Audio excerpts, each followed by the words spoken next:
দিন শেষে একটা জিনিসই বুঝলাম ভাই, এই দুনিয়াতে থাকতে চাইলে বা বাঁচতে চাইলে টাকারই প্রয়োজন।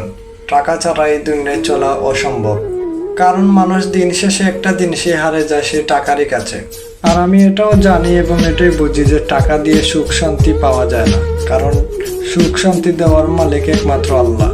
কিন্তু ওই টাকা দিয়ে তুমি সুখের আশেপাশে যাইতে পারবেন, নাইলে আশেপাশে যাইতে পারবেন না।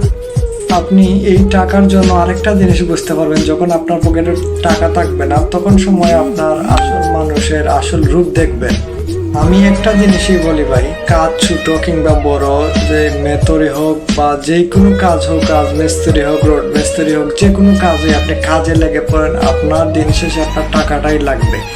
সব কিছু বাদে আপনার টাকাটাই প্রয়োজন। কারণ টাকা পয়সা ছাড়া আজকাল কেউ ভালোবাসে না। ঘরের ফ্যামিলি বলেন, আত্মীয় স্বজন বলেন, বন্ধু বান্ধব বলেন, কেউ টাকা ছাড়া কেউ আপন নয় ভাই। টাকা যদি পকেটে থাকে, আপনার ভাই বন্ধু আত্মীয় স্বজন অভাব হবে না। কারণ আপনার পকেটে যদি টাকা থাকে, আপনি মানুষ চিনতে পারবেন না। আপনি আমার মতন যদি আমার টাকা না থাকে, তাহলে বুঝতে পারবেন আমার টাকা পয়সা নাই ভাই। আমি বুঝি বাস্তবতা কত কঠিন, বাস্তবতা এত সোজা না ভাই। কারণ তুমি যদি ছেলে মানুষ হয়ে যদি থাকো ভাই, তোমার সবচেয়ে বেশি দরকার হচ্ছে টাকা।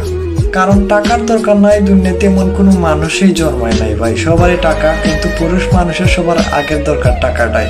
কারণ টাকাটা ছাড়া তুমি দাম পাবা না ভাই, যেই জায়গায় যাও টাকা ছাড়া তুমি কোনো দামই পাবা না। কারণ তোমার পকেটে যখন একটা কয়েনও থাকবে না, তখন বুঝতে পারবা টাকা কি জিনিস আর বাস্তবতা কত কঠিন। ধন্যবাদ, সবাই ভালো থাকবেন। আসসালামু আলাইকুম।